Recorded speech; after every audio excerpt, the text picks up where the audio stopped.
Good morning, everybody. Bore da pawb.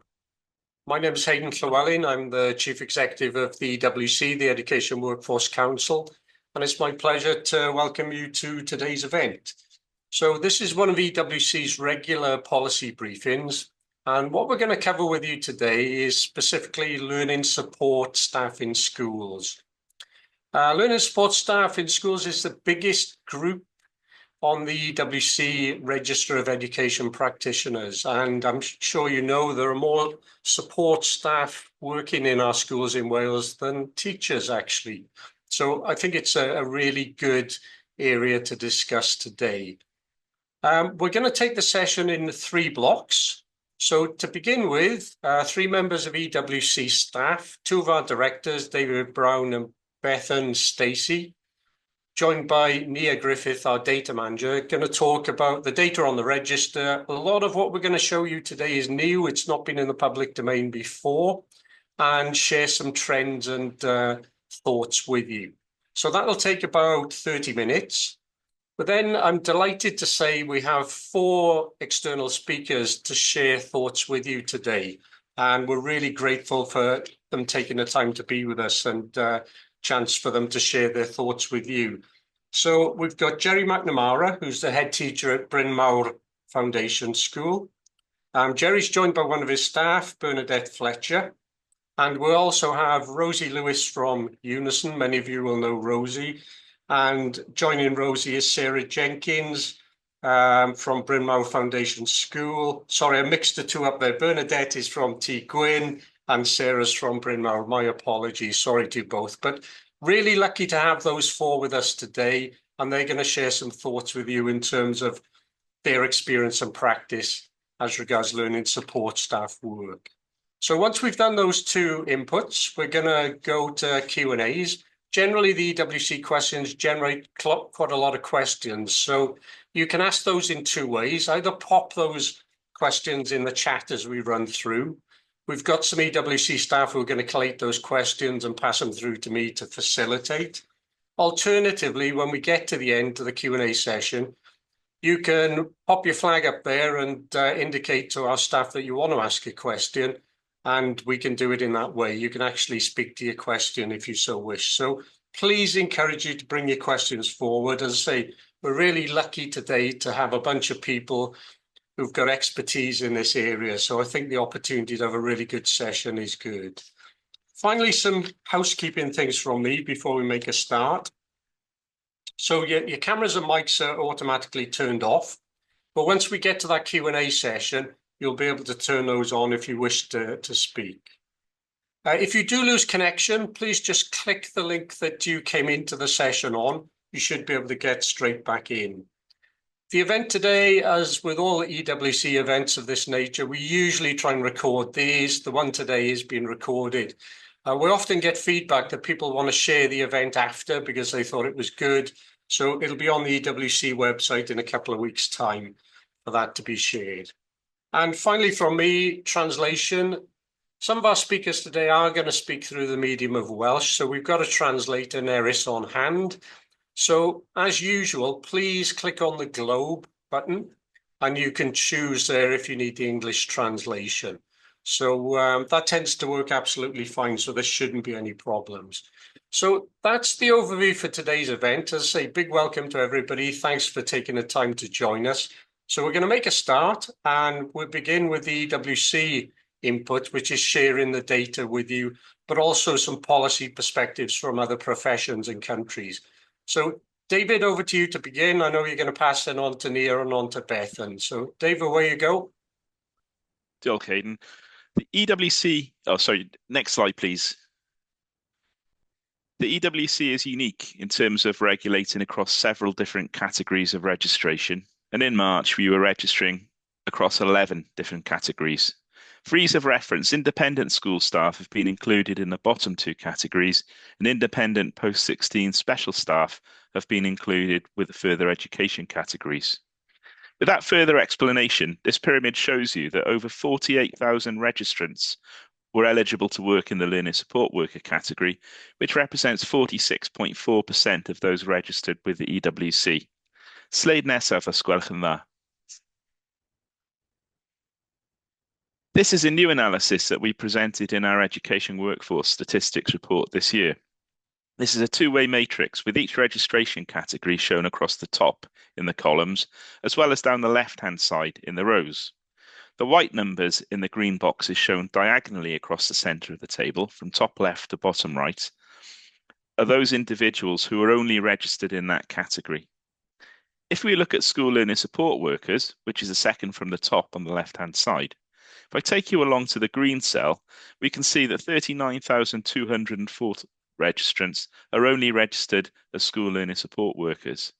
The numbers either side in the white cells show the number of school learner support workers who are also registered in other registration categories. The majority of these are also registered as teachers, but 2,778 are also registered as FE learner support workers. We are seeing that the support worker categories are more likely to be registered in multiple categories. Slide nesaf os gwelwch yn dda. This slide gives you an overview of how the school learner support worker registration category looks like in 2024 and provides a snapshot of gender, age, ethnic group, national identity, and disability.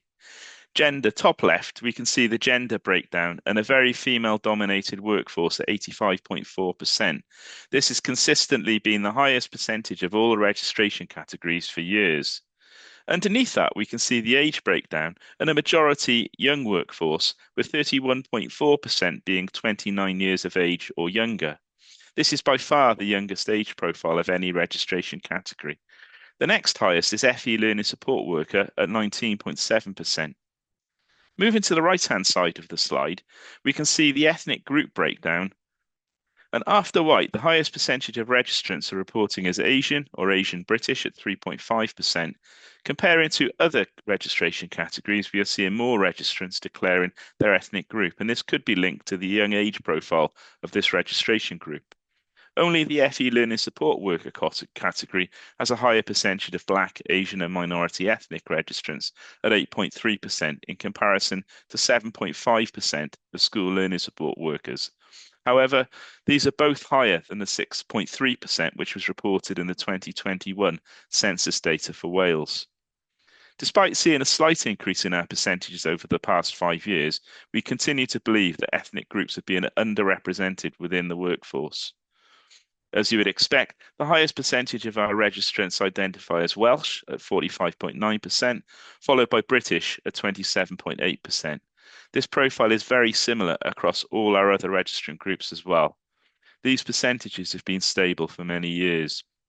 Nationality is another field where we have some high percentages of unknowns, and these tend to be historic records of individuals who've remained registered with us for many years. We're continually looking to reduce the number of unknowns on the register to improve the quality and completeness of our data. In terms of definition of disability, this is a legal one and not a medical one under the Equality Act 2010.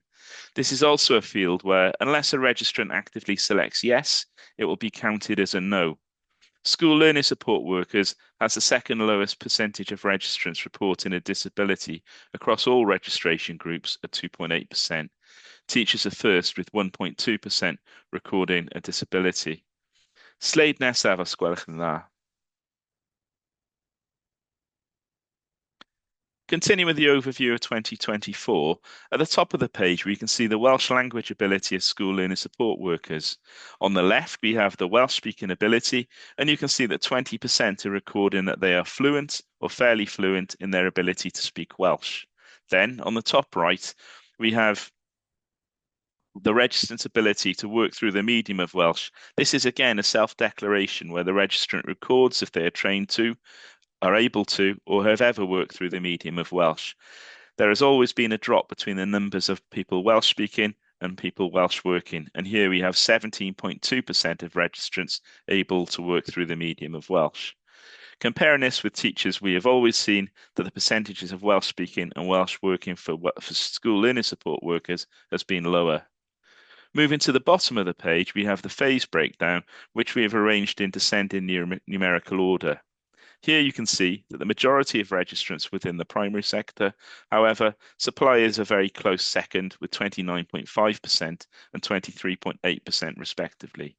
Please note that those registering as working in supply could be in either primary or secondary phase. However, both of these combined equates to over half of school learning support worker registrants. Comparing the figure with the teachers, where 11.3% of those registered are working as supply teachers. And now Nia, our data manager, will present our more detailed analysis. Sleid nesaf os gwelwch yn dda. Diolch, David. Nawr rydyn ni'n mynd i symud i edrych ar ambell i duedd yn y data. Ar y ddau siart llinell yma, mae'r llinell werdd dywyll ar dop y siart yn dangos nifer yr unigolion cofrestredig sy'n gymwys i weithio. Mae'r llinell gwyrdd golau yn dangos nifer yr unigolion cofrestredig sydd mewn swydd o fewn y categori. O edrych ar weithwyr cymorth dysgu yn y siart uchaf, gallwn weld mai blwyddyn gyntaf y cofrestriad yn 2017 oedd ar nifer isaf o'r rheini sy'n gymwys i weithio ac o fewn swydd. Dilynir hyn gan gynnydd graddol a welodd hwb yn nifer y cofrestreion yn ystod Covid gan achosi chafbwynt yn 2023. O gymharu ag athrawon ysgol ar waelod y dudalen, gallwn weld bod nifer yr athrawon cymwys wedi gweld eu chafbwynt yn 2002 gyda cofrestriadau cyntaf cyn gostyngiad a dilynwyd gan gynnydd graddol o sefydlogrwydd rhwng 2008 a 2010 cyn gweld cwmp graddol arall mewn niferoedd, sydd i'r gwrthwyneb ar niferoedd gweithwyr cymorth dysgu ysgol. Gwahaniaeth arall gallwn weld yw fod y bwlch rhwng y rhai sy'n gymwys i ymarfer ac mewn cyflogaeth actif wedi aros yn weddol sefydlog ar gyfer athrawon, tra fod y bwlch hefo gweithwyr cymorth dysgu ysgol wedi tyfu. Sleid nesaf os gwelwch yn dda. Mae cymwysterau yn ardal o ddadansoddiad newydd i ni o ran gweithwyr cymorth dysgu ysgol ac ydym wedi bod yn edrych ar nifer y cofrestreion sydd â chymwyster penodol. Mae'r siart uchaf yn dangos tuedd 5 mlynedd y rhai sydd â chymwyster addysgu lefel uwch sydd yn cyfateb â lefel 4 yn ôl fframwaith credydau a chymwysterau Cymru. Fel y gallwch weld, mae'r nifer sydd â'r cymwyster hwn wedi bod yn cynyddu'n raddol dros y 5 mlynedd dwytha cyn cyrraedd gwastadedd yn 2024 gyda 1,757 o unigolion. Yna, mae'r siart gwaelod yn dangos nifer y cofrestreion sydd â chymhwyster tysysgrif addysg i raddedigion, TAR. Cyrhaeddodd y nifer uchafbwynt yn 2023 cyn gostwng ychydig i 4,333 o unigolion yn 2024. Ond yr hyn rydym yn ei weld sy'n ddiddorol yw bod 2,725 neu 62.9% o'r rhain dim ond wedi'w cofrestru fel gweithwyr cymorth dysgu ysgol. Sleid nesaf os gwelwch yn dda.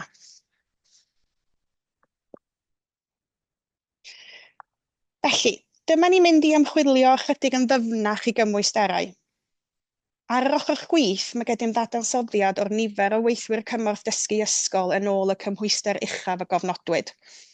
Os ydw i'n rhoi ambell i esiampl o cymhwysterau sydd i'r lefelau, mae lefel 8 gyfystyr a doethuriaeth, mae lefel 7 i gyfystyr i gwrs meistr, lefel 6 i radd, lefel 5 i radd sylfaen, lefel 4 i gymhwyster addysgu lefel uwch, a lefel 3 yn gyfystyr a lefel A neu diploma sylfaen.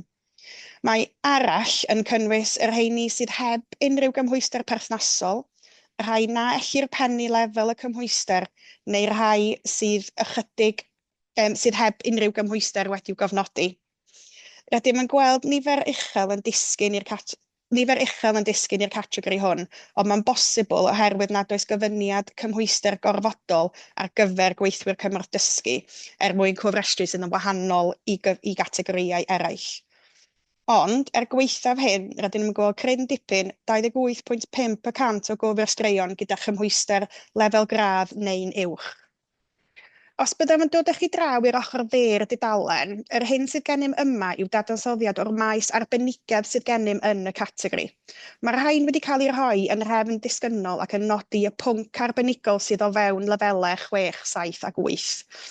Gadewch i mi dynnu'r sylw at rai sy'n eithaf diddorol i mi fel astudiaethau addysg sydd hefo 1,771 o unigolion, gofal plant a datblygiad plant sydd â 322 o unigolion, ond hefyd yr rheini sydd â graddau yn y gyfraith 184 a mathemateg 175 o unigolion.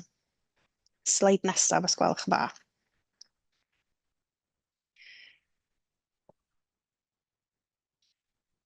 Felly, ar ôl gweld rhai o'r niferoedd a'r cymwysterau hynny, fe gwmpais i ar tîm lawr dwch cwningen ac roeddem eisiau gwybod mwy. Yma, rydym wedi edrych yn benodol ar y pynciau blaenoriaeth, ac yn y tabl o draws y brig gallwn weld ei bod wedi rhannu'r rhain mewn i 3 categori.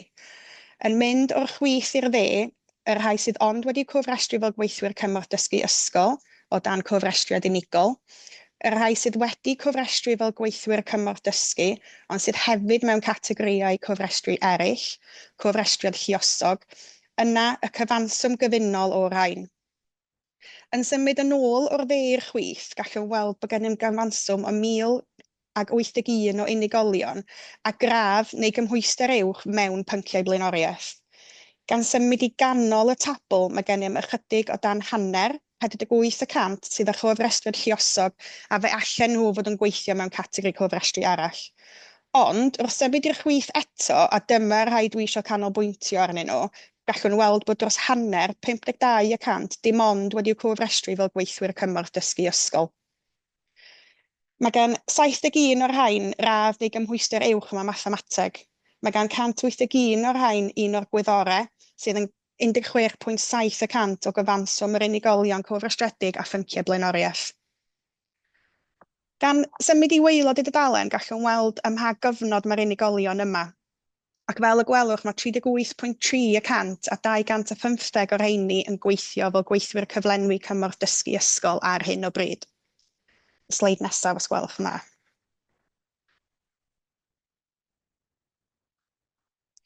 Wedyn, i edrych ar y nifer o weithwyr cymorth dysgu ysgol sydd yn gwneud y gwaith cyflenwi. Fel y dwedes yn gynharach, mae'r rhain yn arbennig o ifanc, gyda bron i hanner sef 47.7% o'r rhai sy'n cyflenwi yn 29 mlwydd oed neu'n iau. Mae'r proffil yma yn nodweddiadol yn fwy ifanc na gweithwyr cymorth dysgu cyffredinol hyd yn oed, sydd hefo 31.4% ohonynt sydd yn 29 mlwydd oed ac yn iau. O'r rhai sy'n ymgymryd y chyflenwi, gallwn hefyd weld bod 16.8% ohonynt sydd wedi cyfnodi bod yn rhugl neu'n weddol rhugl yn y Gymraeg. Mae hyn yn is na'r canran cyffredinol ar gyfer gweithwyr cymorth dysgu mewn ysgolion, sydd yn 20%. Mae hyn hefyd yn cael ei adlewyrchu yn yr hyn a wyddom am yr anhawsterau y mae rhai ysgolion wedi cael wrth dod o hyd i weithwyr cymorth dysgu ysgolion cyflenwi Cymraeg i iaith. I grynhoi y sleidiau diwethaf sydd wedi edrych ar gymwysterau, yr hyn sydd gennym yma yw nifer o unigolion addysgiedig iawn, ond nid yn unig hynny maent yn weithlu mwyafrifol ifanc a allai o bosib bod yn adnodd i gefnogi ac ategu'r nifer o athrawon sydd yn y gweithlu addysg. Sleid nesaf os gwelwch yn dda. I gloi'r rhan data rydym am edrych ychydig ar ddargadwedd. Mae'r tabl ar dop y sleid yn dangos y gwahaniaeth o flwyddyn i flwyddyn rhwng cofrestruon sydd yn dod i mewn a'r rhai sydd wedi digofrestru dros y 5 mlynedd diwethaf. Yn yr rhes gyntaf y tabl, gallwn weld cyfanswm yr unigolion sydd wedi cofrestru i weithio fel gweithwyr cymorth dysgu ysgol. Mae'r rhes nesaf yn dangos nifer yr unigolion cofrestredig sydd wedi digofrestru. Yna, mae gennym nifer y cofrestruon newydd sy'n ymuno ac yn olaf y gwahaniaeth o flwyddyn i flwyddyn. Mae'r siart bar ar ganol y dudalen yn dangos y newid canrannol o flwyddyn i flwyddyn, ac fel gallwch weld fe gafodd y categori mewnlifiad o gofrestruon newydd yn 2022 a 2023 cyn gostyngiad yn 2024. Yn y tabl ar waelod y dudalen, gallwch weld y dadansoddiad dargadwedd sy'n dilyn carfan benodol o gofrestruon o 2019. Fe wnaethom dadansoddiad i weld faint o'r garfan a arhosodd wedi cofrestru ar ôl 5 mlynedd, a gallwch chi weld yn yr rhes gyntaf, sef 53.2%. Yna, yr rhai nad oeddent bellach wedi cofrestru sef 39.3%, ac yna rhai o'r garfan oedd wedi newid categori cofrestru o fewn yr un amser, sef 7.6%. Pe bai mae'n cymharu hwn â chategoriau cofrestru eraill, oedd gan athrawon gyfradd gadw o ddargadwedd ar ôl 5 mlynedd o 76% yn parhau i fod wedi cofrestru. Fodd bynnag oedd gan weithwyr cymorth dysgu addysg bellach gyfradd dargadwedd is, sef 50.7% yn parhau i fod wedi cofrestru ar ôl 5 mlynedd. Sleid nesaf os gwelwch dda. I ymchwilio'n fanylach i'r un data dargadwedd, yma gallwch weld ein dadansoddiad dargadwedd o weithwyr cymorth dysgu ac athrawon sy'n siarad Cymraeg, yn erbyn gweithwyr cymorth dysgu ac athrawon di-Gymraeg. Ydym yn edrych ar yr un dadansoddiad ei roeddem yn y sleid flaenorol, trwy ddilyn carfan y gofrestraeon yn 2019 a gweld oedd eu cofrestriad wedi newid ar ôl 5 mlynedd. Mae'r tabl uchaf ar y chwith yn dangos niferoedd a chanrannau'r gweithwyr cymorth dysgu ysgol sy'n siarad Cymraeg. Yma gallwn weld bod 54% o'r rheini wedi aros ar y gofrestr ar ôl 5 mlynedd, tra bod 33.2% wedi di-gofrestru ac 12.8% wedi newid i categori cofrestru arall. Yna, ar ochr dde, gallwn weld y ffigurau gyfer gweithwyr cymorth dysgu di-Gymraeg. Yma mae 53% wedi aros yn gofrestredig, 40.8% wedi di-gofrestru a 6.3% wedi cofrestru mewn categori arall. Yr rheswm am y canrannau uchel o weithwyr cymorth dysgu ysgol sy'n cofrestru mewn categori arall yw prosiectau glanhau data gynhalwyd gennym y llynedd, lle gwnaethon gysylltu a tua 3,000 o gofrestruion oedd wedi cofrestru fel athrawon a gweithwyr cymorth dysgu, i ofyn oedd angen iddynt fod wedi cofrestru yn y ddau gategori. Oherwydd hyn, gwelsom lawer o weithwyr cymorth dysgu yn diwygio eu cofrestriad. Yna, yn hanner gwaelod y dudalen gallwn weld cymhariaeth gyda athrawon dros yr un cyfnod. Parhaodd 79% ohonynt i gofrestru gyda ni. Roedd 19.9% wedi di-gofrestru a dim ond 1% oedd wedi newid categori cofrestru. Gan symud i'r dde, gallwn weld yr un garfan o 2019 ond yn dilyn athrawon ysgol di-Gymraeg.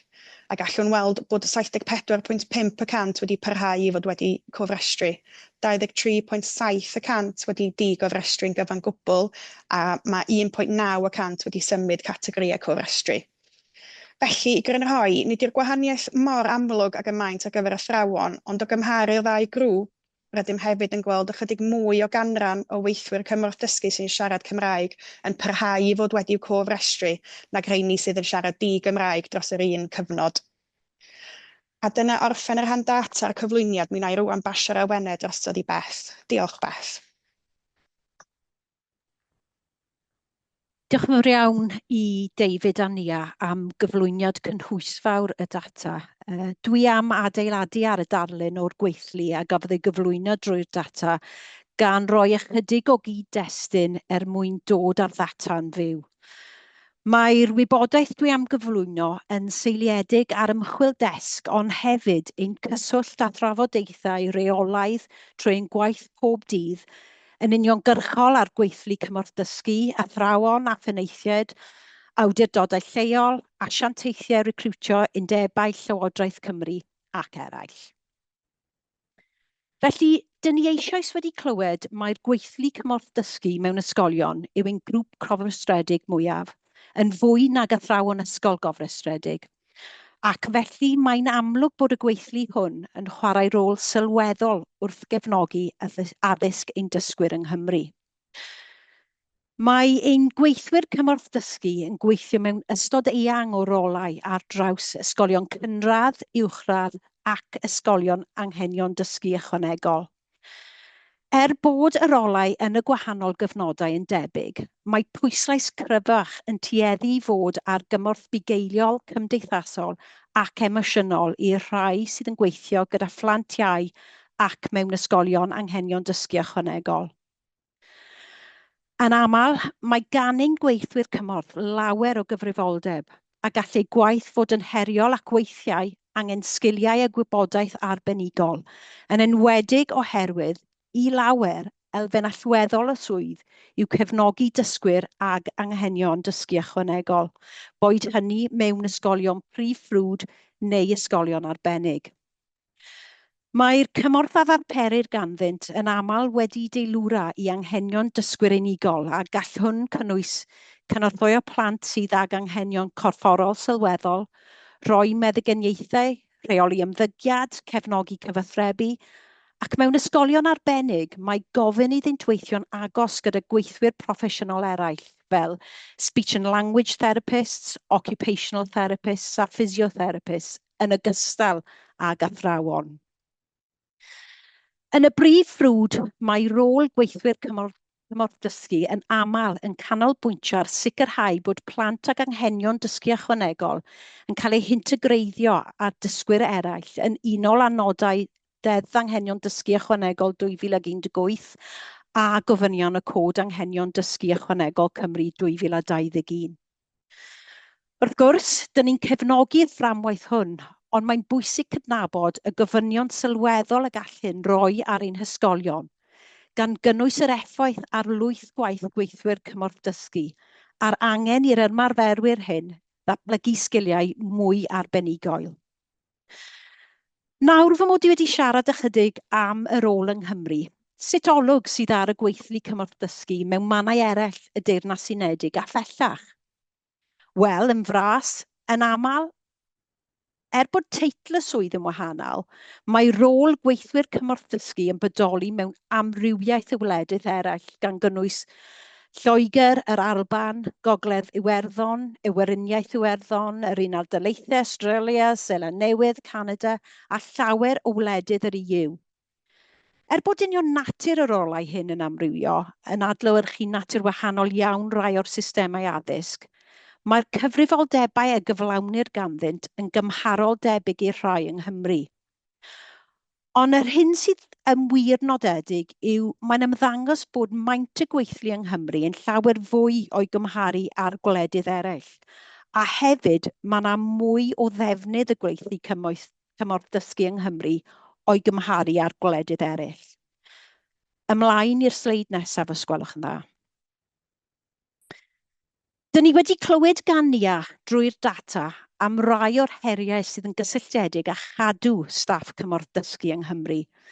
Felly, gadewch i ni drafod rai o'r meysydd allai fod yn cyfrannu at hyn, gan ddechrau gyda thal a thylerau.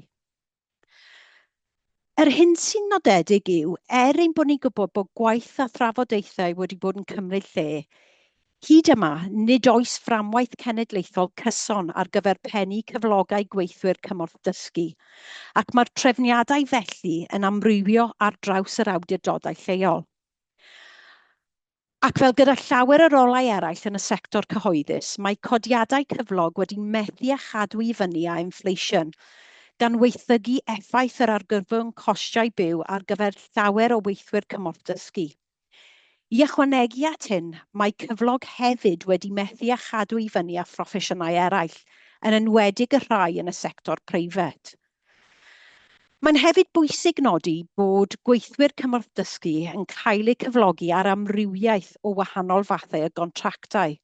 Cyfloger nifer fawr ohonynt ar gontractau tymor yn unig. Fel canlyniad, mae llawer o weithwyr cymorth dysgu yn cymryd swyddi ychwanegol i hybu eu hincwm gan gynnwys yn ystod gwyliau ysgol ac ar benwythnosau. Mae rhai yn gadael eu rolau yn gyfan gwbl, wedi cael ei denu gan gyfleoedd gwaith mewn sectorau eraill all fod yn llai heriol a hefyd yn cynnig gwell cyflog ac amodau. I rheini sydd yn aros yn y gweithlu, beth yw eu opsiynau dilyniant gyrfa? Wel, mae nifer o ffyrdd y gallen ddatblygu y gyrfaoedd mewn ysgolion, yn enwedig os oes ganddynt sgiliau a gwybodaeth arbenigol neu wedi dangos gallu i gymryd cyfrifoldebau ychwanegol. Mae statws HLTA yn rhoi mwy o gyfrifoldeb ac yn aml mwy o gyflog gan gynnwys gweithio'n agos gydag athrawon ar gynllunio gwersi, paratoi'r ystafell dosbarth, cefnogi myfyrwyr a monitro cynnydd. Mae HLTAs hefyd yn gallu arwain gwersi ac addysgu dosbarthiadau pan fo athrawon yn absennol. Mwyn dod yn HLTA, yn gyntaf mae angen i unigolion gael profiad o weithio fel cynorthwydd addysgu ac o ddangos tystiolaeth o sgiliau arbenigol, ymarfer effeithiol yn erbyn y safonau proffesiynol ar gyfer cynorthwyo addysgu, profiad o arwain a dysgu ar gyfer dosbarthiadau cyfan heb bresenoldeb athro cymwys, ac i feddu neu fodlon feddu ar gymwysterau lefel 2 gofynol. Mae rai gweithwyr cymorth dysgu, os oes ganddynt y cymwysterau hangenreidiol, yn dewis dilyn hyfforddiant athrawon trwy llwybrau fel y tar, sydd wedyn yn ei galluogi i drosglwyddo o rôl cymorth i weithio fel athro ysgol. I'r sleid nesaf, os gwelwch yn dda. Fel mae ni wedi amlinellu, mae rhai sydd wedi cofrestredi gyda ni fel gweithwyr cymorth dysgu mewn ysgolion yn grŵp amrywiol iawn o ran lefel y cymwysterau sydd ganddynt. Yn holl bwysig ar hyn o bryd, nid oes unrhyw gymwysterau gofynol mwyn cael eu cyflogi fel gweithwyr cymorth dysgu mewn ysgol yng Nghymru. Mae hyn yn wahanol i rai o grwpiau eraill o ymarferwyr cofrestredig ECGA yn enwedig athrawon ysgol. Mae Unison ac eraill wedi dadlau o'r blaen y gallai cyflwyno cymwysterau gofynol i weithwyr cymorth dysgu, helpu gwella ansawdd y cymorth a ddarperir i ddysgwyr, hybu safonau mewn ysgolion, hyrwyddo datblygu gyrfa a gwell statws i weithwyr cymorth dysgu. Ond, byddai hwn yn newid mawr i'r gweithlu gyda goblygiadau eang, a byddai angen rhoi ystyriaeth gofalus cyn cyflwyno mesur o'r fath. I orffen, hoffwn i drafod y cynnig dysgu proffesiynol ar gyfer ein gweithwyr cymorth dysgu sy'n gwbl allweddol o ran datblygu gweithlu, hybu cymhwysedd a gwella statws proffesiynol a chydnabyddiaeth y gweithlu.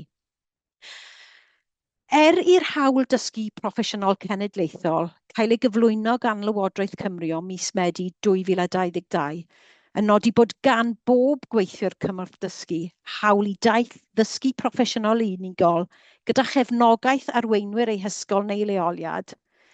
Mae'r dysgu proffesiynol ar gyfer gweithwyr cymorth yn parhau i gael ei feirniadu fel un anghyson. Enghraifft, mewn arolwg gan Unison Cymru yn 2023, o 409 o gyrnothrwywyr addysgu o bob ran o Gymru, dywedodd 66% nad oeddynt wedi derbyn hyfforddiant digonol mwyn cyflwyno cwricwlwm i Gymru. I ychwanegu at hyn, mae defnydd ac ymgysylltiad ar safonau proffesiynol ar gyfer cynorthwyo addysgu hefyd yn amrywiol, fel y nodwyd yn yr adroddiad 2023 gan Lywodraeth Cymru, gwerthusiad o'r safonau proffesiynol ar gyfer addysgu, arwain a chynorthwyo gwaith addysgu. Mae'r cysylltiadau rhwng y cynnig dysgu proffesiynol a'r holl feysydd polisi eraill y drafodwyd y bore yma gan gynnwys recriwtio a chadw'r gweithlu cymorth dysgu. A rhaid ystyried y maes hwn yn ofalus i sicrhau bod unrhyw gynnig dysgu proffesiynol a ddatblygir iddynt yn adlewyrchu y grŵp penodol hwn, yn gymesur, yn fforddiadwy ac yn addysg at y diben. Dwi am drosglwyddo i Hayden nawr mwyn iddo cyflwyno ein gwesteion i gael mwy o fanylder a mewnbwn gan y rheini sydd yn gweithio ar lawr y dosbarth. Diolch. Nôl i chi, Hayden. Thanks very much, Beth, and thank you to David, Nia and Beth in terms of the data insights that they've shared with you. We always find that people are interested in that stuff and often come back to us at a later stage to say, can you break the data down a little bit further in a particular way? So always pleased to hear from people in that regard. So that's the first block of the session today. We're a little bit ahead, only a tiddly bit. So in terms of the next block, as I said in the introduction, we've got 4 guests who are going to give you some insights and shares from their own experience. So we're a little bit ahead, so you can take a little bit longer if you need to. So the order we're going to go is we're going to start with Rosie, then on to Jerry, and then we'll go forward from there. So Rosie, over to you, please. Yes, good morning, everybody, and thank you for those interesting statistics in the introduction there. My name's Rosie Lewis. I am a regional organiser with Unison, and I'm the lead for schools in Wales. So everything that we're talking about today is really dear to my heart. We represent the largest group of learning support workers in the workforce in Wales. And I wanted to focus particularly on some of the issues that our members face around pay, which I think actually reflects a lot of the statistics and the information that we've been provided so far this morning. And one of the words that's come up a number of times already this morning is inconsistency. And I think one of the things that most of our members would argue is problematic in light of the work that they do is the inconsistency in the roles. That doesn't necessarily only mean the inconsistency in the way that they are deployed in work. Many of them will have a role profile and a job description that actually does not seem very familiar to them when they're actually in the classroom. But also one of the most important things, and I think this is a very good indicator when we consider the number of learning support workers who have remained in post, particularly after 5 years, is issues around pay. We know already from the stats that this is a predominantly female workforce, and as a result, there's females who are very low paid, and this is certainly something that is problematic for a lot of our members. They're low paid women who are often having to take on more than one job just to make ends meet. Added to that is the problem that they are employed for term time only. So we see a lot of our members having to take on additional jobs, either to make ends meet during the long school holidays, for example, but also during the day, just to be able to put food on the table for their children. And many are actually having to use food banks, which I think reflects the fact that these are considered a group of professional staff working in schools, helping children to attain the levels that we want to in Wales, helping to get to that those high stakes that we want for our pupils and children and young people in Wales, but really struggling to make ends meet. And I think that's very reflective of what we see from our members. A level 1 TA, for example, will earn as little as £12.70 an hour, rising to about £12.95 an hour, which, if you think coupled with the fact that every school holiday those members are not paid to be in work, actually indicates why they do need to do extra jobs such as breakfast clubs, after school clubs, and working in the hospitality industry and retail industry over the long periods of the summer. So, inconsistency is certainly one of the things that we would argue causes an issue for a lot of our members. They often work outside of their grade. They might be employed at a certain level, at one of the lowest levels, but find that they're actually being deployed often to work as teachers on the cheap. Unison has done a number of studies. There's a very recent one that's been published this year by Dr. Robert Webster. It's called Teaching on the Cheap.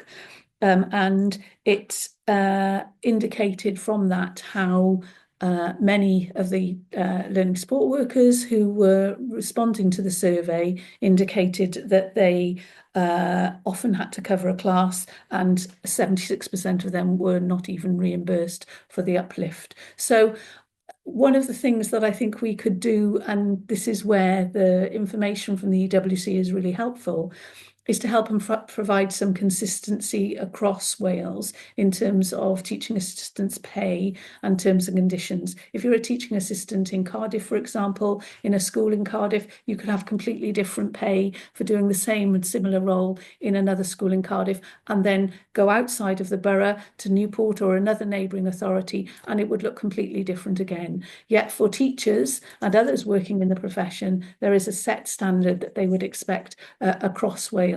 So what we really feel very strongly about, and that's come about from a review and looking at pay and deployment and opportunities for professional development as part of the School Social Partnership Forum, is actually look at what we can do to make some consistency across the board for this group of professionals, pay being one of the real key issues that would benefit our members and benefit learning support workers in school, and might well aid some of the retention issues that we attend to see, certainly from these statistics.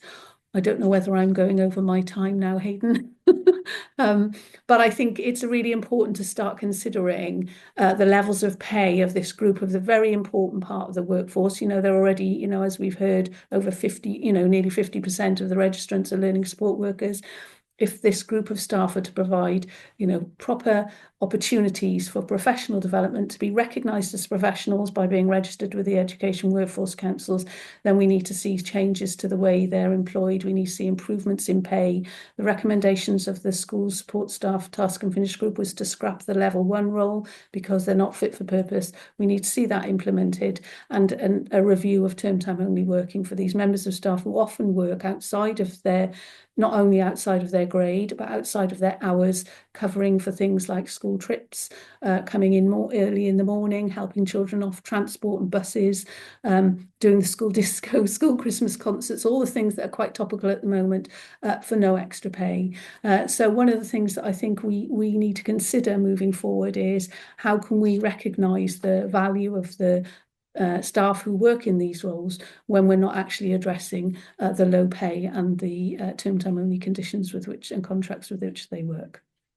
Thank you, Rosie. Excellent as always. Really appreciate that. So we're going to hand on to Jerry. As I say this, Jerry McNamara, head teacher of Bryn Mawr Foundation School. Jerry, welcome.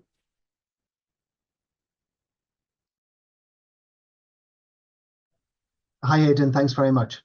First of all, thanks very much for inviting me, and it was really informative to hear the presentations earlier on.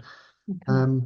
I'm going to speak firstly for head teacher, and then I'll speak then as chair of the Welsh School Partnership Forum, one of the subcommittees there, which is the Workforce Board, which we focused upon the work of the TAs. But first of all, I have to say the TAs, they play a crucial part in the helping schools achieve the Wales's national mission. And that's to make sure that we can provide high standards of learning across our classrooms. We can raise the aspirations of our pupils as well. And in doing this, we need a well-trained staff. I think looking towards the future, we need, the Welsh economy needs a very effective, multifunctional, literate and numerate workforce that we in schools need to provide. And in doing that, that provision we provide has to be delivered by the most highly trained staff that we can do within, we can provide within Wales. And I think as a head teacher, I think I wouldn't be able to operate the school without the role of the TAs presently here. I think they provide an enormous function. But let's kind of think back of where the TA role has actually come from. And it started off as parents or carers volunteering to listen to pupils read or to assist the learning of the teacher within their classroom. And that probably started off maybe, up to about 20 years ago.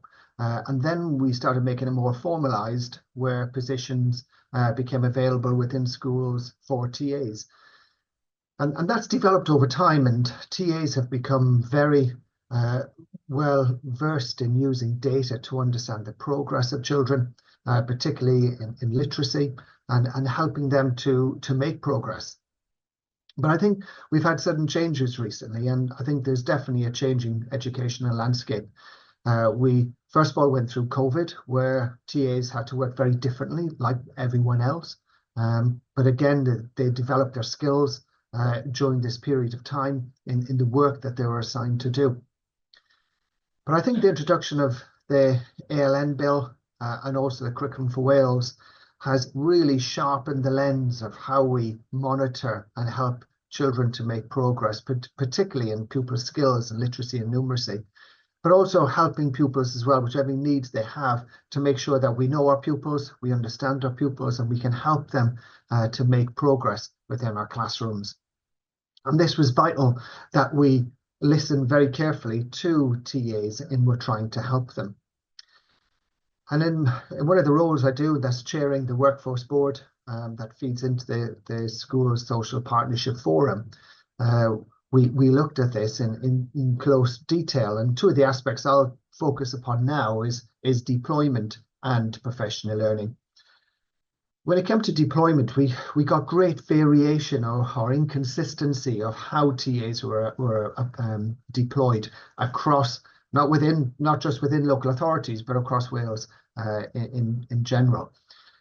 And though it didn't always seem that TAs who were appointed to a particular level were deployed in those areas. And this created some kind of frustration for the TAs. And also the lack of access to professional learning. And this has been touched upon by Bethan earlier. And Bethan did a very good detail of the type of roles that they do within our schools. So first of all, how do we address the issue on deployment? We thought it was best to standardise the roles, so therefore we looked at the job descriptions. Now, the national job descriptions haven't been updated since 2008, so we went back to the old descriptions. We created a subgroup of 15 TAs from across Wales, from all school settings, from primaries, secondaries, Welsh, faith, through schools. And we work with them carefully, evaluating where the current responsibilities, incorporating ALN and Curriculum for Wales, the type of jobs that the modern effective TA would be deployed to do. And we created these 4 job descriptions from level 1 to level 4. And then we met with all the local authorities, and these templates have been circulated to the 22 local authorities across Wales. They've been accepted by the local authorities, and within these local authorities, they are templates, and we understand that schools will add to these certain duties within these job descriptions. But what the important aspect is that the duties that are added are within the same level of responsibility and accountability. So therefore, people are working within their level that they've been appointed on. Now, we understand things can change within schools, that sometimes we have absences. And what we've said is, if there is absences, yes, by all means, TAs, they like the opportunity of the increased professional learning, of carrying out a role at a different level. But they must be remunerated for this change in work. So we've no problem with that, and the TAs have no problem as well. But it's ensuring that that work is recognised that they're actually doing. The other aspect is professional learning. I think what we had to look at first was what the provision was, particularly across the different consortia, and to try and make that more consistent in how they were delivering it. Also, when we had feedback from TAs, we found that sometimes they weren't invited into schools for the inset days. And our last educational minister, he publicly said that his expectation was that all TAs were invited and participated in inset days, and they weren't carrying out tasks around classrooms. They were actually participating in bespoke training that would help them with greater strategies that they could help the pupils make progress.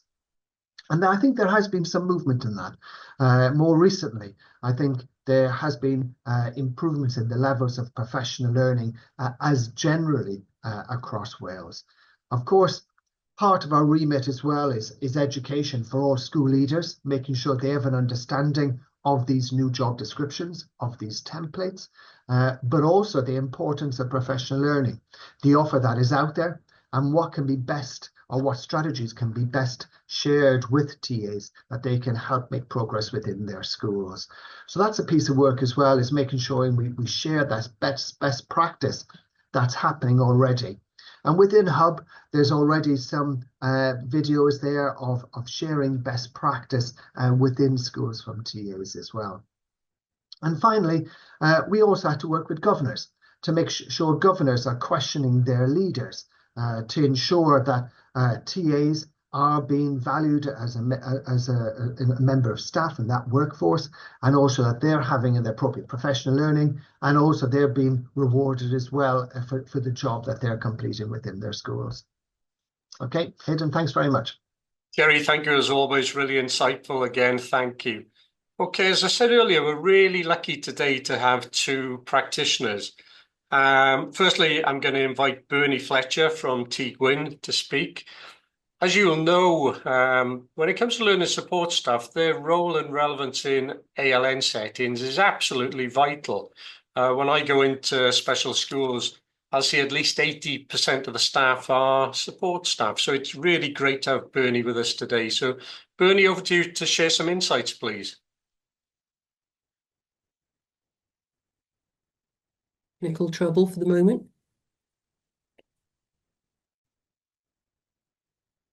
Okay, can you hear me? Yes.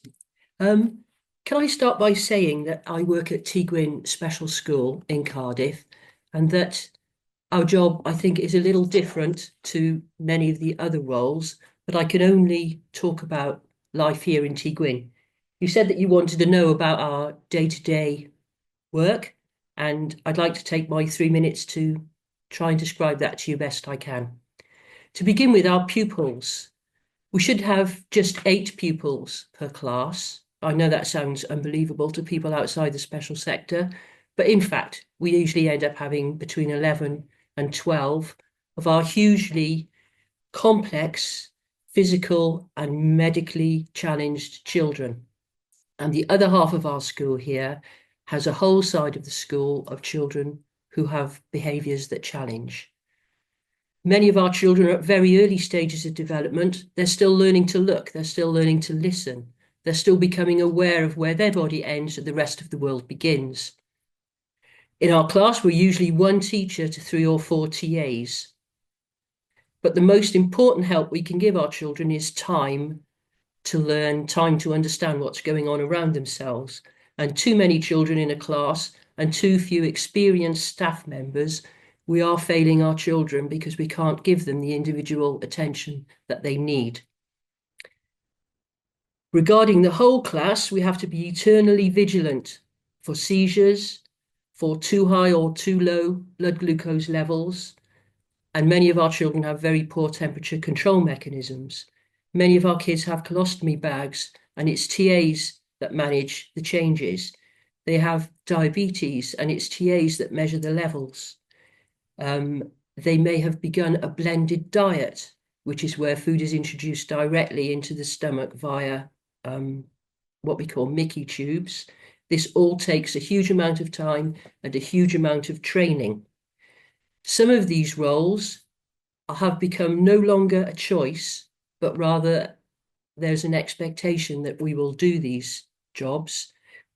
The reason being that very recently health authorities have pulled back on some of the jobs that the nursing team used to do, and the TAs, it's felt, will step up and plug those gaps. Speaking to my own head teacher, he's very much of the opinion that at the very top, education policy also needs to change so that it can describe and recognise the many ancillary jobs that we are doing, jobs that we have undertaken training to do so that we can do them well, and recognise it in the pay that is to come. Because we're not just teaching assistants. In this school, we're care assistants. We look after the personal needs of our children. We help the teacher. We help the children learn.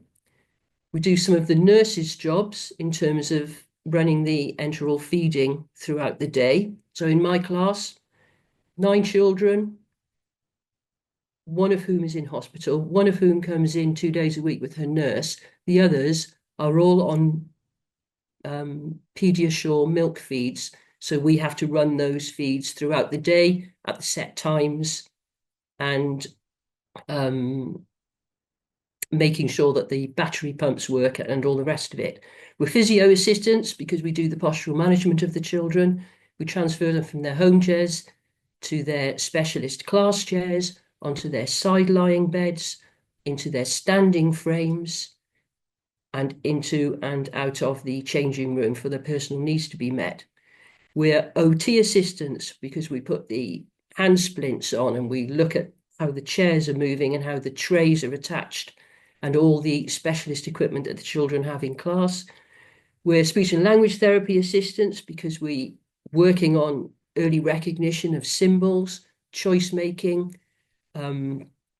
We feed the children that do eat orally, but sometimes you have to be specially trained for that, using thickened fluids to ensure that children don't aspirate and develop chest infections, which can be so serious for our kids. We're also mentors and coaches for new staff and supply staff. Sometimes, because many of our teachers are so young and inexperienced, we become teacher trainers, those of us that have been here sufficiently long to have developed skills from other very able practitioners. It's a big job, but most of us do it because we love it. But the physical, mental and emotional toll at the moment is more than considerable. Lots and lots of people are off with musculoskeletal injuries, bad backs, frozen shoulders. And the stress, because we are understaffed, means that even more people are leaving us less well-staffed than ever. The head teacher explained to me that retaining and recruiting committed staff has become incredibly difficult. He really feels that the country needs to recognise the training, the skills and the expertise of the TAs that work here. That experience needs to be rewarded. The pay needs to be appropriate, and then he might be able to reduce the class sizes and everyone will benefit. An improved morale and improved standards at the end of the day that we can take proper care of our children. People are leaving for retail, either because the money is better or because the money is the same, but the stress is considerably less. It sounds like a catalogue of complaints. It's not. We love what we do. We would just like to be recognised for what we do. Thank you very much.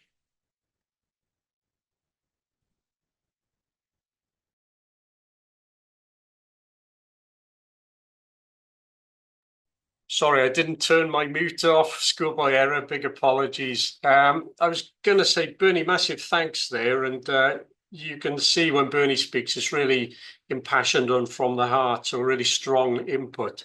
So our final input is from Sarah Jenkins from Jerry School, Bryn Mawr Foundation School. So Sarah, big welcome to you and really pleased to hear your input for us this morning. Or this afternoon now, actually, nearly. Thank you. Yes, thank you. My name is Sarah. I'm a Level 3 Learning Support Assistant at Bryn Mawr Foundation School. I specialise in working with our ALM pupils. I've been working at Bryn Mawr for 5 years and my role within the school has developed for 5 years with more children coming in with more complex needs. I qualified as an LSA in 2017. Before this, I studied at Cardiff Met where I got a degree in art and design, but unfortunately couldn't find employment locally, so I took on a night course to study for the Level 3 position. Since getting my first job at Bryn Mawr, I love working with the children and would love to progress in the role further. I've broken down the next part into 5 aspects of the job and what I do daily. So first, I'll start with my individual support. I provide extra support and encouragement to students who are struggling academically and emotionally. I monitor pupil progress. I work closely with teachers, parents and external agencies to address pupils' individual needs. Outside agencies I work with include Families First, InReach, school nurse, school counsellors, and I encourage pupils to communicate effectively. Classroom support. I assist the teacher in preparing the lessons, help the children understand the instructions and what they need to do throughout the lesson, deliver tailored activities to small groups or individuals, provide one-to-one support, manage classroom behaviour and promote a positive learning environment, supporting the social and emotional development of the pupils. Interventions. I provide small group interventions for literacy and numeracy. I do a mixture of paper worksheets and online learning programs like IDL. I also do small group or individual talk about social skills sessions. I also do wellbeing sessions with our dog Mally, who greatly improves the children's well-being. They love the sessions with the dog. Mally can also be used for literacy and numeracy interventions. For example, pupils can read to our dog Mentor Mally. I also provide a safe area for respite where pupils can regulate and then get back into class. This is sometimes during lessons, break and lunch. Admin. Logging pupil progress. Emails to staff and outside agencies. Updating timetables, tracking ALN attendance, completing referrals, including InReach, ELSA, counsellor, space wellbeing, uploading documents correctly to the correct platforms, working alongside the ALN Co.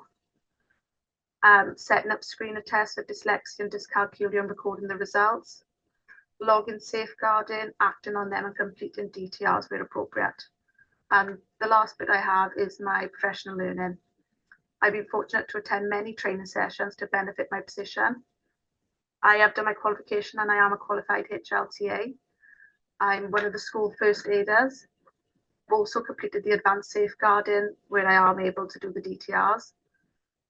And then training courses I've attended talk about attention, autism, exploring behaviours that can challenge, RFID, the dog mentor programme, sleep and sensory processing. And I'd just like to say that I do love my job and I believe we provide vital support to our pupils and the school. Thank you. Sarah, thanks very much this morning. Really appreciate that. Excellent again. Thank you. I'm sure everybody who's joined us today recognises the value of bringing external speakers in. I think it really adds strength to the data. So thanks again for our speakers. So we're going to move into Q&A. So as we said from the outset, you've got two choices. We've got a couple of questions in already that we'll start with, but feel free to add further questions in the chat or pop hands up. The WC team will be watching for the hands and you can ask the question directly if you choose. So let's get started on the questions. The way I'll do it, I'll read the question out, direct it to one of our panel, and then invite the rest of the panel to add to those comments if they wish. So Jerry, I'm going to direct this first one to you. So it's from Abby. Welcome, Abby. It's very clear from what we're hearing today that learning support staff are critical to how schools operate.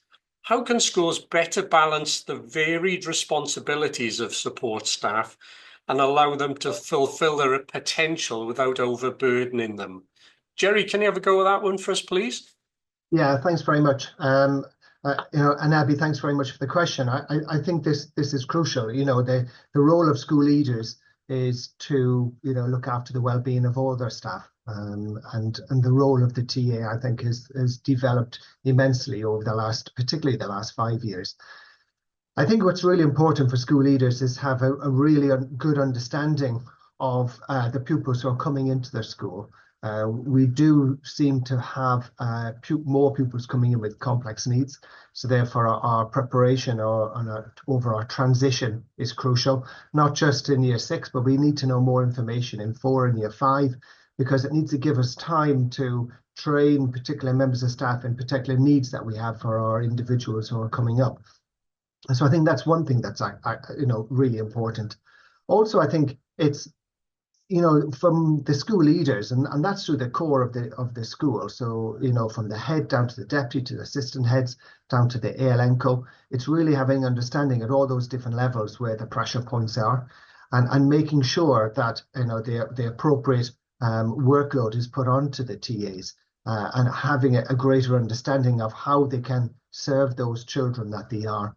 And I think we need to look as well at the flexibility of the TAs, so before school, after school, when does their employment start?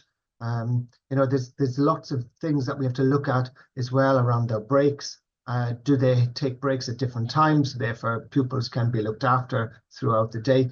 So it's the organizational side is really important as well.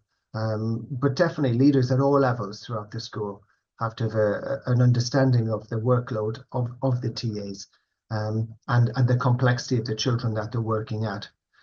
But also it needs to link very carefully with the school strategic development plan in how they're trying to improve. And that's linked with the professional learning of the staff as well. And, what they're targeting in those under that plan over that, and really they focus all their energies in those areas. Jerry, thanks very much for the detailed answer there. Members of our panel, does anybody else want to add to Jerry's response there at all? Feel free, please. Rosie?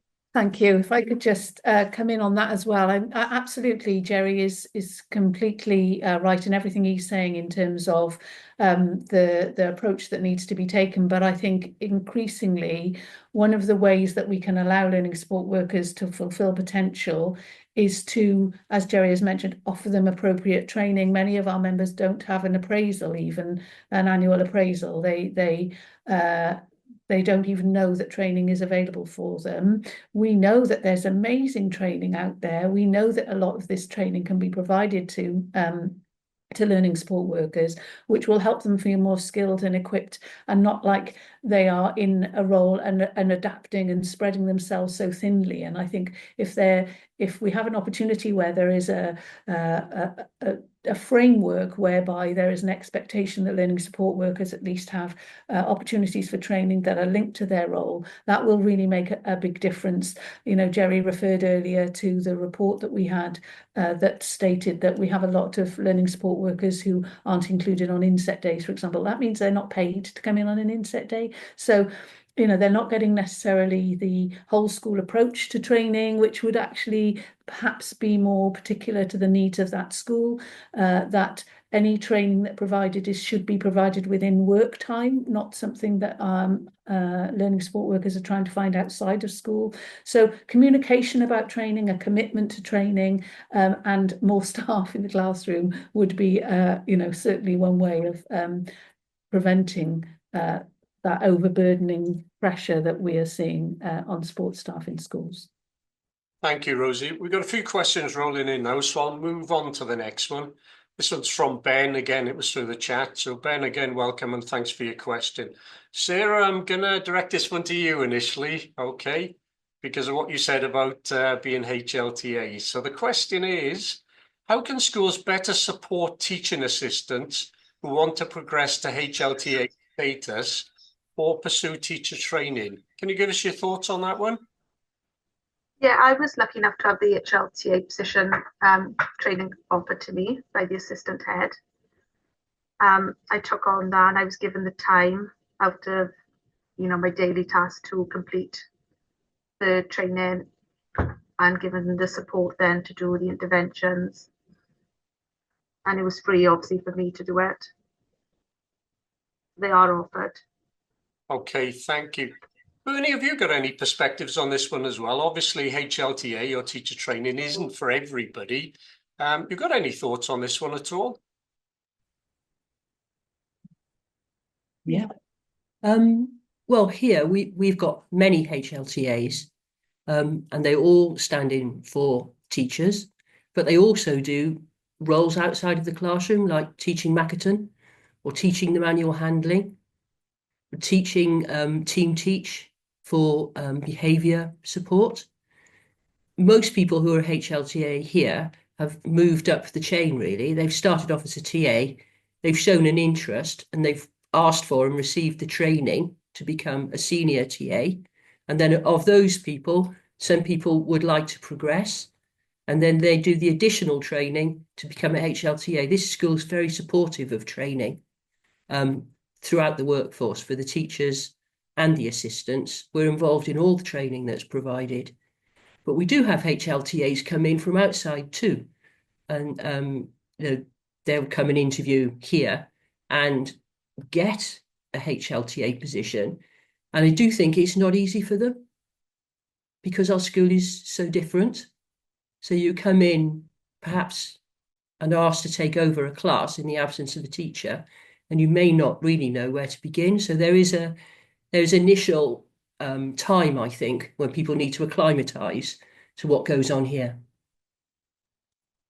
Thanks very much, Bernie. Interestingly, I was speaking to one of the major supply agencies. I was meeting with them recently, and they said they've been asked more and more for HLTAs now from schools and don't have that many on their books. So there seems to be an increased demand. Okay, let's go to the next question. Pleased to say this is a verbal one. So we've got a brave person in the room. So this is from Rebecca Roach. So Rebecca, I don't know what you're going to ask the panel, so I can't tip anyone off. So, but feel free. Big welcome to you, and please ask your question. Thank you. Thank you so much to everyone for a really interesting presentation this morning. It's more of a comment than a question. I wanted to challenge a statement on one of the slides that said the PL offer for learning and support assistance remains inconsistent across Wales. I'm in charge of the Teaching Assistant Learning Pathway at Central South Consortium, and I would suggest that we have a very consistent national professional learning offer. We work very closely with all the other regions, and all of the regions in Wales provide schools with an induction programme, a practicing programme, and an aspiring HLTA programme. So those are our 3 national programmes that I can guarantee you all regions offer across Wales. So I would possibly suggest that the professional learning offer is not inconsistent, but the take-up from schools is inconsistent. So that was my first point. And the second point just builds on something you've just said, Hayden, actually. I'm also in charge of the newly qualified teachers in our region, and I'm becoming more and more aware this year that they're struggling to find supply work as a teacher, but they're being offered work as an HLTA. And unfortunately for those NQTs, that work doesn't count towards their induction period.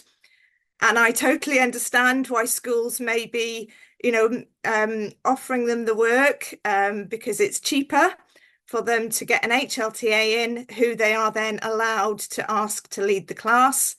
But for those NQTs, it's a frustrating situation, I think, because they're doing that HLT work, so they need the work. The supply work is not out there for teachers, but they can't count it towards their induction period. So it's a challenge to schools, really. I know why head teachers are doing it, and I know budgets are tight. So, I know the situation, but it's an interesting picture for me. So thank you, Hayden. Rebecca, thanks very much for that one. On this one, I'm going to bring Bethan from EWC in. Bethan oversees work that the EWC does on induction. And we're seeing a few things this year in terms of patterns of employment for newly qualified teachers in terms of what they're able to secure. We're seeing something a bit different. So I'll kick this one off with Bethan and maybe bring Rosie in after that, because Rosie's got the All Wales perspective. So Beth, can you say a few things on this one, please? Yeah, firstly, I was just going to respond to Rebecca there and just say, yeah, choice of words, selection of words, apologies for that. The offer is there, but you're absolutely right. It's how visible is that offer to our learning support workforce, and how accessible is it to them, given some of the things that we've spoken about here this morning. So take your point on the selection of words, apologies for that, but I think the point remains that the experience of our learning support workforce is inconsistent in terms of the professional learning they are able to access for a multitude of reasons that we've touched upon already. The point you make there, Rebecca, on perhaps our newly qualified teachers being able to undertake their induction period, you'll be well aware, I know, that our NQTs can undertake induction whilst undertaking short-term supply work. And we have seen for the sort of first time this year that our NQTs who have notified us of their intention to undertake induction while doing short-term supply work is pretty much equal to those undertaking short-term supply work in school. But what we're also seeing is those login sessions to count towards their induction has or is quite small at the moment, because as you say, it would seem that the funding impact on schools is meaning that they're less likely to be able to offer supply as qualified teachers. And perhaps, I don't know, I'd welcome others' view on this, looking to the learning support workforce to supplement the requirements of schools at the moment. Thanks, Beth. Rosie, can you come in on this one as well? It's one of the things you and I have others have spoken about quite a bit over the years, about the consistency from school to school, area to area, of opportunity and availability of professional learning. Can you say a few words on this one, please? Yes, thanks, Hayden. Absolutely understand that there are inconsistencies across, and completely the Teaching Assistant Learning Pathway programme is absolutely critical and vital, and members do know about it, but often they don't get an opportunity to access the training that's available to them, not just from the consortia and the training that you're alluding to here, but there is so much other professional learning available to teaching assistants. A lot of it is free training. A lot of it is very specific, perhaps, to areas that people have got more interest in. Sarah mentioned earlier some of the training that she'd done, which in any profession, I guess, if you have an inclination to want to progress or to learn more about a specific area, you know, you would have the opportunity potentially to gain more skills through training and education in that. What we are seeing is a complete inconsistency from school to school, where you've got a head teacher who is willing to provide opportunities for their staff to undertake training, whether that is from an external provider or to provide that internally. Then we start to see some real opportunities for career progression for our members. So they are starting to remain in the profession. They are starting to understand that they have a role outside of the role that perhaps they were first employed to do, and they can see a real career in front of them. And that's really beneficial. But when in this day and age, we're still seeing our members of staff cleaning cupboards and sorting out lost property on inset days, and they're not encouraged to attend training. They may understand what's available, but are not having an opportunity to undertake that training in paid work time, but are expected to do it outside of school, then it does cause a problem. Some of the work that we've done already, and working closely with Welsh Government, there have been some real promises to changes in terms of the professional learning that's offered to teaching assistant. The professional learning grant conditions have been changed so that that should be a whole school workforce offer. More head teachers and other teachers are being offered professional learning in respect of what the needs of their TAs might be in terms of training that they might need. So they're in a position to be able to help guide TAs in terms of what other professional learning might be useful for them. Certainly the role of ESTIN is something that has been encouraged to get more understanding of what the opportunities are for TAs and learning support workers to gain more opportunities and gain more training, certainly just not on the job, but more professional training, which would help them progress potentially into becoming a teacher. And the last education minister developed a role of a TA governor champion, who would not necessarily be a TA in a school, but one of the governors who had the responsibility to try and encourage more opportunities for training and support for TAs, so that they could have more of a career pathway in the profession. Brilliant. Thank you, Rosie. Still a few more questions in the chat. I'm going to juggle the order ever so slightly. So, Jerry, I'm going to come to you, if I may, on the next one. It's from Kathy Sean. Kathy, good to see you and hear you. Thanks for coming to the session. We've worked with Kathy for many years, one of the HR leads in one of our local authorities. So Kathy asks, Brynhawn, is there any update decisions following the teaching assistant job descriptions review report from the School Social Partnership Forum and the Task and Finish group, particularly, that you're aware of? Jerry, any update you can give on this one at all? Yeah, I think since the report has been published, we have to go through a series of presentations to different Welsh Government groups, but also to all the local authorities themselves. Now, as you know, we then went through changes in political leads for Welsh Government. So everything went on a hold during that period. It's back up and running again. There's been initial meetings of where we're going next, so for signposting. So there's nothing to report, but I think the delay on this occasion was the change in political leadership, and during that period of time, everything was put on hold. Okay, thank you, Jerry. We'll go on to the next question, and this is from Olivia. Olivia, thanks for the question, as with everybody, and again, welcome this morning. This one, Rosie, I'm going to come back to you on this one, because again, it's something we've talked about quite a bit, but then I'll bring everyone else in on this one, because there are probably potentially quite a few perspectives on this question. So Olivia asks, it was mentioned earlier about minimum qualifications for learning support workers. What do you envisage these being, and will adequate support be available for existing learning support staff as well? Before I invite Rosie to speak, just a couple of EWC perspectives on this one. because this is a point that we've raised many times to government, that when the EWC was asked to register support staff and also other groups, for example, staff in FE, work-based learning, youth work, we said, look, it's normal that if you have professions where the staff are required to register with a professional body, there will be minimum qualifications to register. What government said to us about support staff is they said, look, can you work with us on this one? Because before we introduce any minimum qualifications, we haven't really got a handle on how many staff do these roles in Wales, what exactly they do and what their qualifications are. Now we've got that data, we are saying to government, look, now's the time to start thinking about minimum qualifications, but these shouldn't be hurdles or barriers. These should be to equip the workforce to have the skills that they need.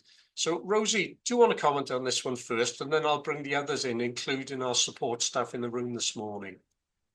Yes, absolutely. Thanks, Hayden, and thanks for the question. I think one of the first things, if I can answer the last bit first, is that it's really important that any decisions that are made regarding this must ensure that anybody working in the profession currently who perhaps doesn't have those qualifications must be given ample opportunity to achieve those if they become that this is the standard that is expected, so that they are able to, on the job, whilst they're learning, whilst they're being paid to be in school, have an opportunity to reach those if they want to, but that evidence that they have been working in the employment for a while should not preclude anyone, or certainly anyone shouldn't face any threat to their role if they don't have those qualifications. So I think, certainly there must be opportunities for people to gain those if a minimum level does become something that we see. That was one of the recommendations from the Workforce Board, is that there is a minimum level entry qualification.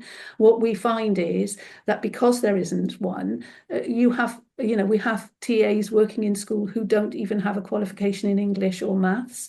So obviously when they're trying to support pupils with numeracy and English, it does provide an additional challenge if the very people who are supporting those children actually might have struggled with those topics and subjects themselves. So, it does almost seem contradictory when they're the very people who are sitting very closely with pupils, helping them with those skills, if they don't have those skills themselves. And we run courses for numeracy and literacy in unison, free courses for our members, and they're often oversubscribed. So I think that does give you an indication perhaps of the number of people who still are looking for support in being able to reach a level that they feel equipped to support pupils in school.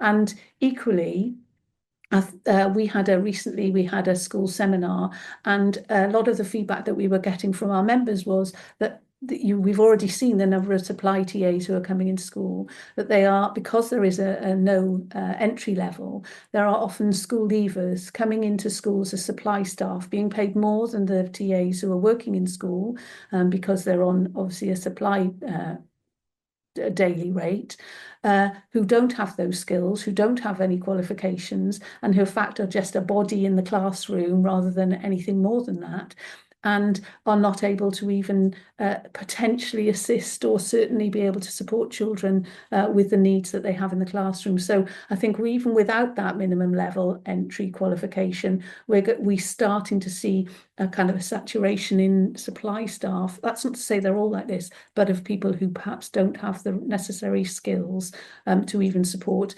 some of the most vulnerable pupils in the classroom. Thanks very much, Rosie. Sarah and Bernie, on this one, the topic of minimum qualifications for somebody to be a TA, which there are not at the minute, but also then in-service professional learning. Can you give us any thoughts on those two? What do you think? Do you think improvements could be made in those two areas, or do you think things are okay now? Sarah, maybe start on that one for us. Sorry to put you on the spot. Yeah, I think it's a good idea for them to have the entries. I didn't realise myself that was the case. Maybe because I got my English and maths, I just assumed all LSAs are the same. I think it would be beneficial for the pupils. Okay, thank you. And Bernie, what do you think? I think that when supply staff come into school, we personally are more interested if they've got a manual handling qualification and experience rather than English and maths.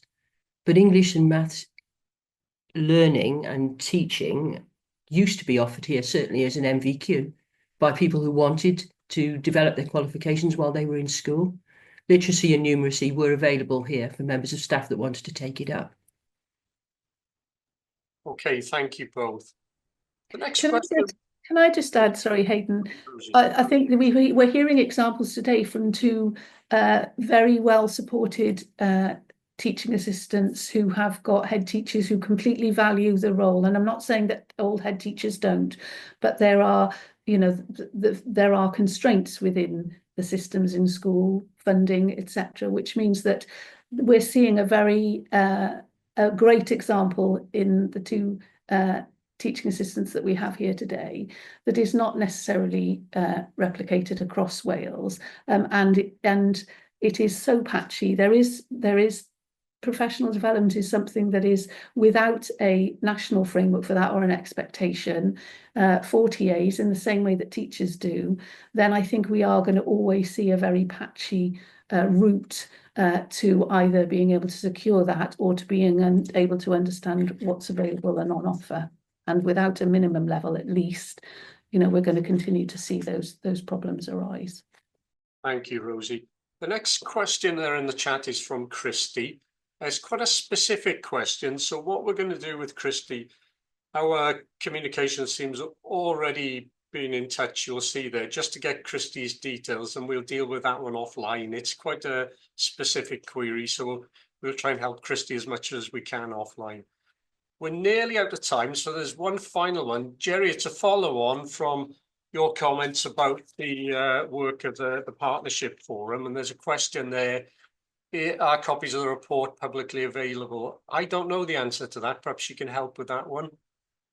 Yeah, Hayden, I'm not sure myself. I know the first report in July of 2021, that was made public.